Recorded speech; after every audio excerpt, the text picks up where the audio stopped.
Buenas, hoy me gustaría traeros un salmo, el Salmo 145, para reflexionar un poco sobre él. Y primero os lo voy a leer y posteriormente me gustaría compartir con vosotros algunas ideas, ¿de acuerdo? Dice el texto lo siguiente: Te exaltaré, mi Dios, mi Rey, y bendeciré tu nombre eternamente y para siempre. Cada día te bendeciré y alabaré tu nombre eternamente y para siempre. Grande es Jehová, y digno de suprema alabanza. Su grandeza es insondable. Generación a generación celebrará tus obras y anunciará tus poderosos hechos. En la hermosura de la gloria de tu magnificencia y en tus hechos maravillosos meditaré. Del poder de tus hechos estupendos hablarán tus hombres, y yo publicaré tu grandeza. Proclamarán la memoria de tu inmensa bondad y cantarán tu justicia. Clemente y misericordioso es el Señor, lento para la ira, grande en misericordia. Bueno es el Señor para con todos, y sus misericordias sobre todas sus obras. Te alaben, Jehová, todas tus obras, y tus santos te bendigan. La gloria de tu reino digan y hablen de tu poder, para hacer saber a los hijos de los hombres sus poderosos hechos, y la gloria de la magnificencia de su reino. Tu reino es reino de todos los siglos, y tu señorío por todas las generaciones. Sostiene el Señor a todos los que caen, y levanta a todos los oprimidos. Los ojos de todos esperan en ti, y tú les das su comida a su tiempo. Abres tu mano y colmas de bendición a todo ser viviente. Justo es Jehová en todos sus caminos y misericordioso en todas sus obras. Cercano está el Señor a todos los que le invocan, a todos los que le invocan de veras. Cumplirá el deseo de los que lo temen, oirá asimismo el clamor de ellos y los salvará.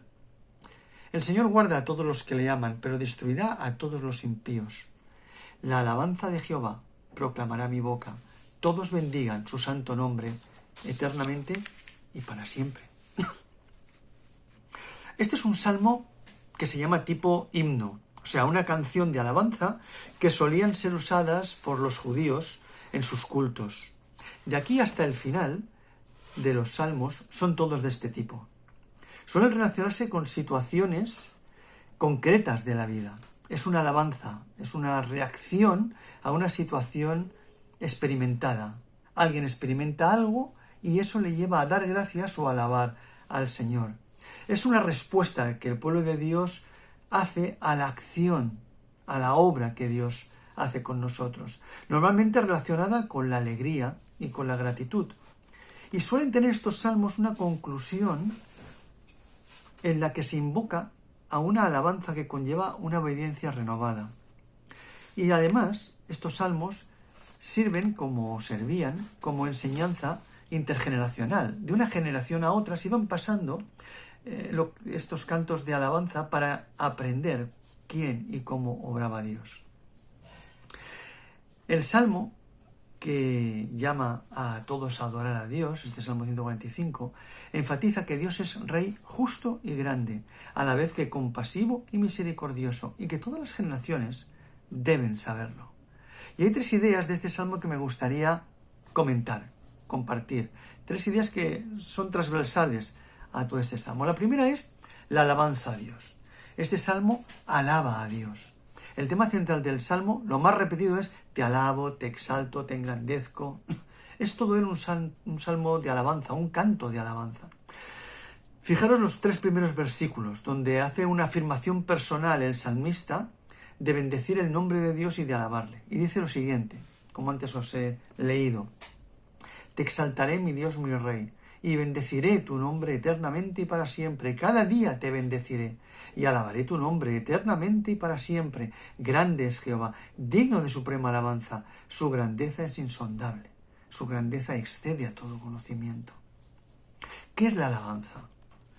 Alabar a alguien es decir cosas buenas de él, sobre cómo es, sobre lo que ha hecho. Cuando queremos alabar a alguien decimos: ay, mira, pues esta persona es generosa, es una buena persona, esta persona, fíjate lo que ha hecho en esta situación tan difícil y tan complicada, y alabamos algo que ha hecho o algo sobre todo que es de su propio carácter también.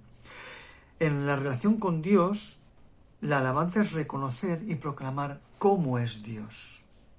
El Salmo 145 canta a estos atributos de Dios que se manifiestan en sus obras en favor del ser humano. Y usa la palabra bendecir.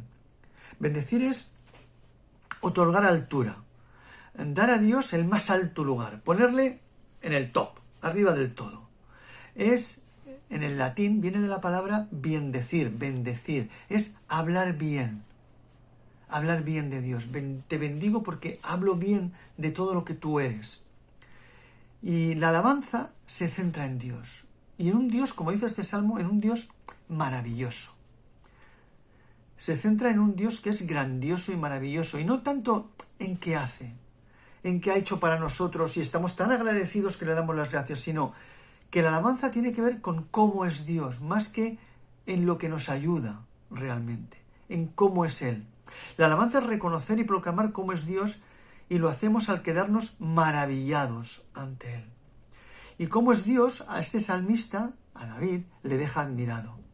Hay cosas que uno ve y que se queda admirado, con la boca abierta, ¿no? Uno va de vacaciones a un sitio, llega a una montaña, llega a unas cataratas, llega a una ciudad con unos monumentos, se queda maravillado, se queda admirado.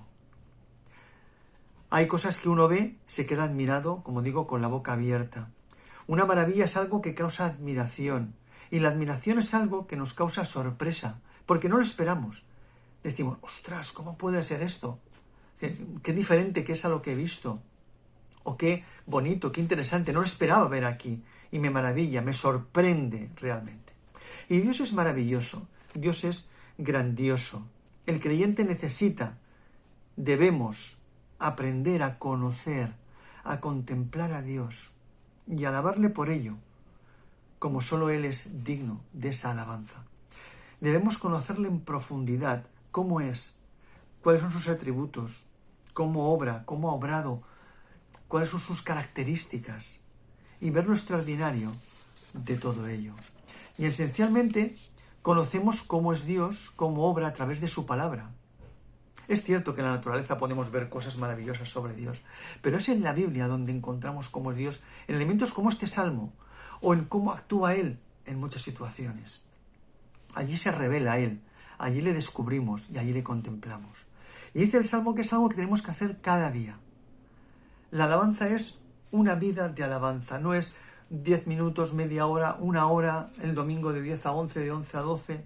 La alabanza es algo que generamos todo el día, porque cada situación que vivimos con Dios nos admira, nos maravilla y sale de nosotros, igual que en este salmista, un elemento de alabanza.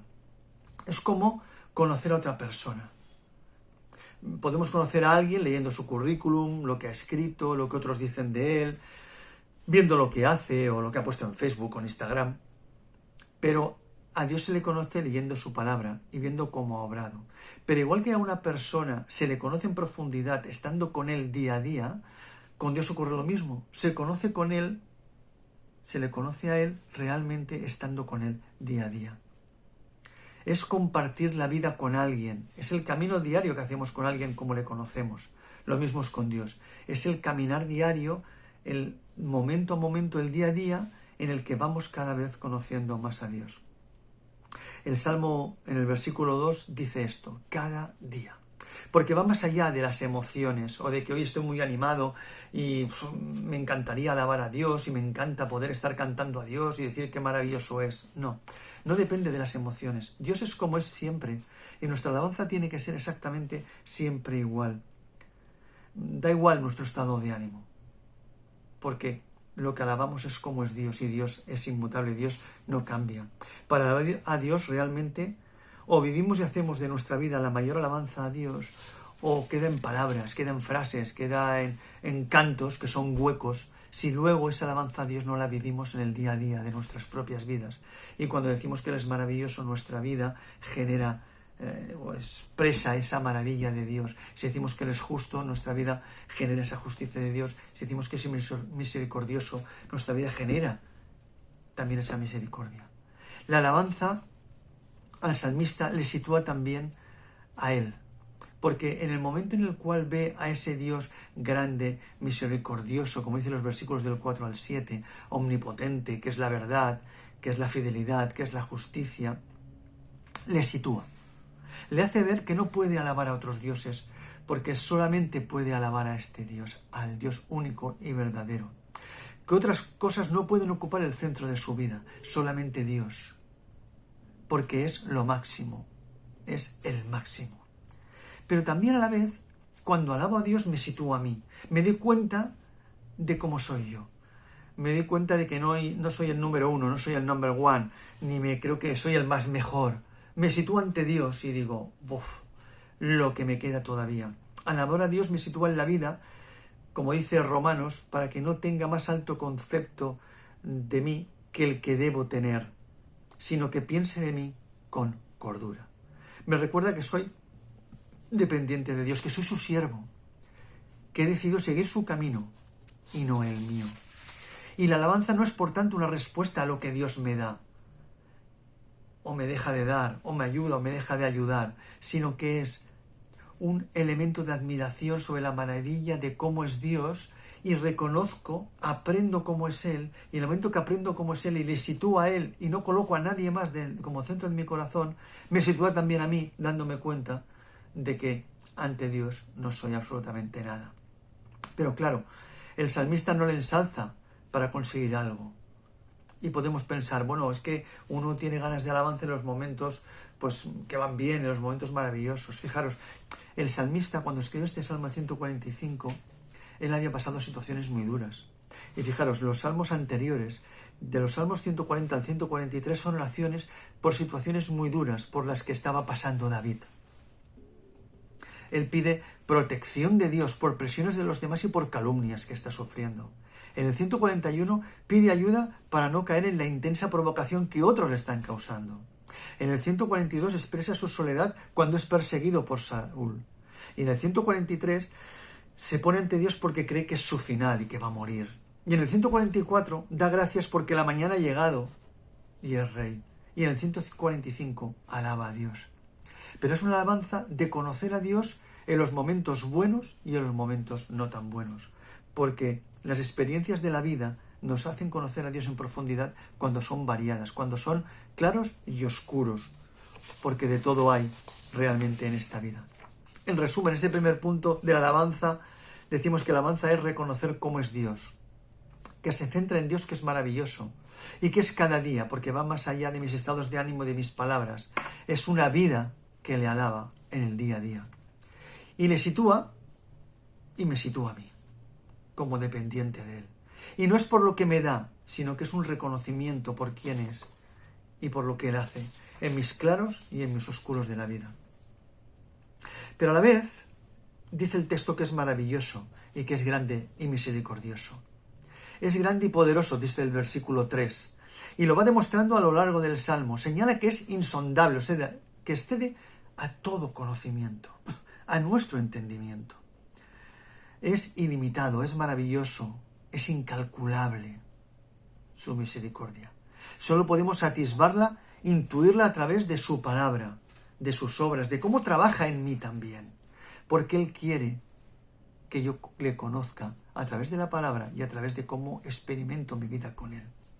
Dice los versículos del 10 al 13 que Él tiene poder y resalta la necesidad de alabar a Dios por sus hechos poderosos. Pero aquí señala que el poder de Dios no solo se ve en su grandeza, sino también y sobre todo, y esto es importante, en su misericordia, en su ternura, en su compasión y en nuestra relación personal con Él. Realmente a veces cuando hablamos de poder pensamos en hechos enormes, con gran fuerza. Sin embargo, para Dios el máximo poder es su misericordia, como dicen los versículos del 8 al 9. Porque su grandeza no se relaciona solo con su poder en su sentido más humano. Es por lo que es increíble y extraordinario, porque lo grande y lo increíble y extraordinario de Dios es su misericordia. Fijaros en los versículos 8 y 9. Clemente y misericordioso es Jehová, lento para la ira, grande en misericordia. Bueno es Jehová para con todos y sus misericordias sobre todas sus obras. Y luego los versículos 14 al 16. El Señor sostiene a los que caen y levanta a los que desfallecen. Los ojos de todos esperan de ti, que les des su comida a su tiempo. Abres tu mano y con tu buena voluntad satisfaces a todos los seres vivos. Eres un rey que va a instalar un reino, dice. Pero no consiste en poder, en dominio, en fuerza, en opresión, sino consiste en piedad, en ternura, en bondad, en gracia, en justicia. Eso se expresa claramente en Jesús cuando nace como un niño, con su entrada en Jerusalén, con la cruz. Su reino va a ser así, pero ya aquí se está mostrando claramente como toda la Biblia va en esa misma línea. Su poder no tiene nada que ver con el de este mundo, es un poder de servicio. Lo que nos empuja a alabarle, lo que nos maravilla sobre todo, es que nos pone patas arriba y nos hace ver que Él se relaciona con sus hijos y con sus criaturas, con todas, de esta manera, a través del servicio y la misericordia. Y que no puede elevar una alabanza si eso no me maravilla. Y no me maravilla si en mi día a día no es de gran valor. Y no es de gran valor si no es algo integrado también en mi propia vida. De mí sale la alabanza cuando esto está integrado en mí y sale de manera natural. No solo es mirando a Jesús que vemos esto, toda la Biblia nos enseña esto. Nos enseña cómo es Dios según estos versículos, y dice el texto que es clemente. La palabra clemente quiere decir que es alguien tierno, delicado, como un niño, afectuoso, cariñoso, amable. Dice que es compasivo, que es el sentimiento que se tiene hacia aquellos que sufren desgracias. Dice que es lento para la ira, o sea que es paciente. Dice el texto que es grande en misericordia, todo amor, todo ternura, como una madre. Esa es la palabra que aquí se coloca. Dice que es bueno y que siempre está dispuesto a perdonar y ayudar, en el versículo 8. La misericordia de Dios es más que la compasión o el perdón. Es la del padre o la madre hacia un hijo. Es amor, ternura, cariño, piedad, compasión, clemencia como para con el hijo. Y tanto el Antiguo como el Nuevo Testamento nos instan a ser como Dios, ser como Dios. Sus atributos son esas características a las que nosotros tenemos que tender.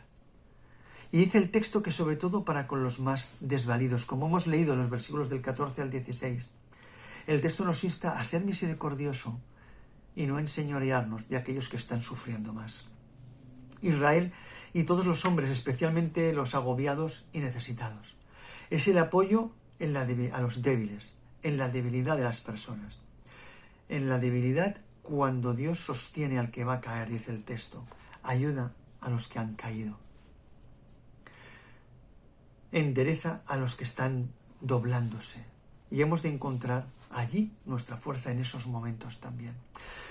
El amor de Dios, según este salmo, se centra hacia los más desvalidos, hacia los más frágiles. Es como un padre, dice el versículo 14, una madre con ternura. Está cercano, dice el versículo 18. Por eso estamos confiados en Él, versículo 19, porque Él nos ama, versículo 20. Y ante esa gran misericordia surge de nosotros un Señor, ten piedad. Muéstrame tu ternura, tu cariño, tu amor en mis momentos de debilidad, como yo lo he de hacer hacia los que están sufriendo. Ojalá esto dicte nuestra conducta, muestre ternura, cariño, amor hacia los demás.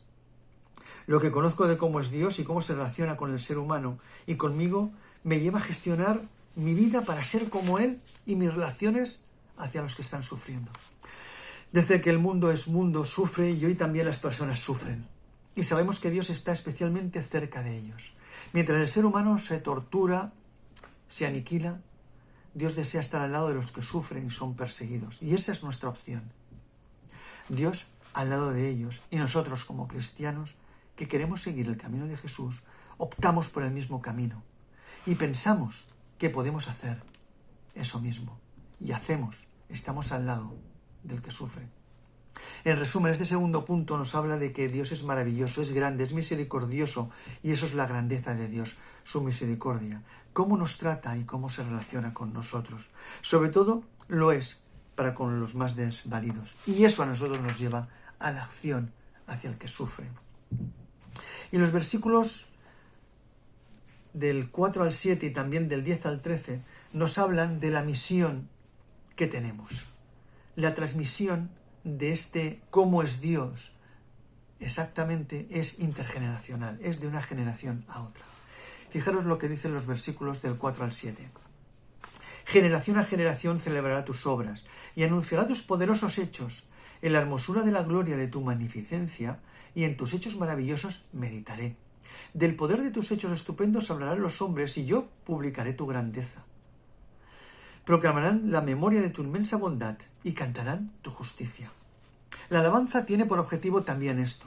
Es el deseo de perpetuar esta alabanza y apela a las otras generaciones para que se encarguen a través de los siglos de anunciar las grandezas de Dios y la misericordia mostrada siempre para con los hombres, tardo para la ira, compasivo para el pecador.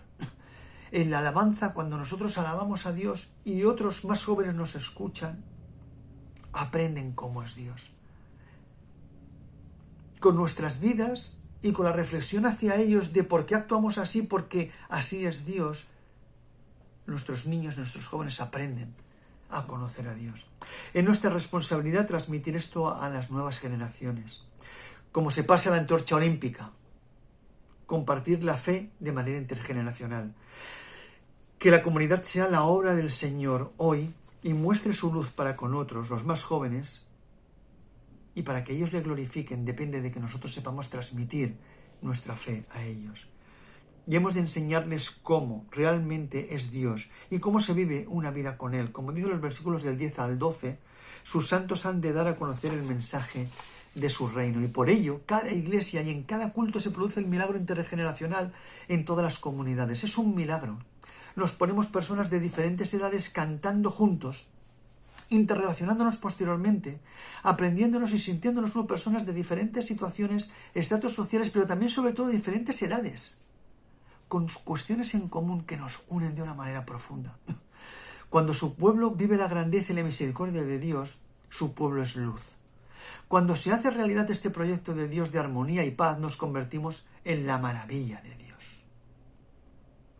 Y ahora está siendo complejo con los confinamientos y los cierres poder tener esta alabanza y este aprendizaje, porque incluso no nos podemos ni reunir y los jóvenes y los niños no nos pueden ver a lo mejor. Pero hemos de seguir buscando maneras, siendo flexibles, responsables, comprometidos, creativos, de seguir compartiendo la fe a nuestros pequeños o no tan pequeños ya. ¿Qué necesita ser transmitido de generación a generación? ¿Cómo hacerlo? Es lo que sigue en el pasaje bíblico, en lo que hemos leído. Maneras en, como dice el texto, que deben anunciarse las maravillas de Dios.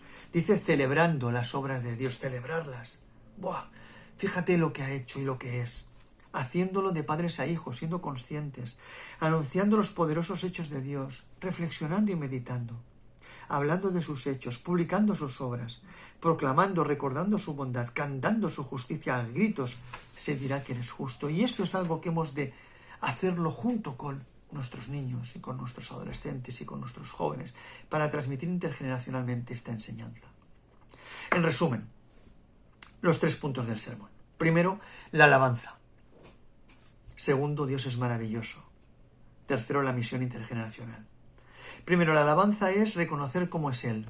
Se centra en Dios que es maravilloso y es cada día, más allá de mis estados de ánimo y mis palabras, es una vida que le alaba. Le sitúa a Él, le coloca en su lugar de magnificencia, pero también me sitúa a mí como dependiente y siervo. No es por lo que me da que le alabo, sino que es un reconocimiento por quién es Él. Pese a mis claros y mis oscuros, en todo momento alabo a Dios. La alabanza es eso, pero Dios es maravilloso, es grande. Y es maravilloso sobre todo porque es misericordioso, por eso es grande, porque nos trata con misericordia y se relaciona con nosotros desde el amor. Sobre todo lo es para con los más desválidos. Y eso implica, como queremos ser como Dios, una acción también por nuestra parte para con los que sufren. Y el tercer punto, la misión intergeneracional. La alabanza tiene por objetivo también esto.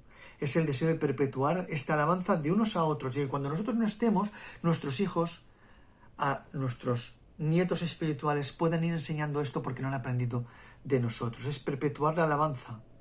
Es que se encarguen también ellos y que esto dure de siglo en siglo y podamos seguir reconociendo las grandezas de Dios, la misericordia mostrada siempre para con los hombres, esa misericordia paciente y compasiva para con el pecador que Dios es. Que el Señor nos bendiga a todos, que el Señor nos ayude a reflexionar sobre estos puntos. Hasta pronto y esperamos a ver si nos podemos ver de manera presencial lo más pronto que podamos. Un abrazo a todos.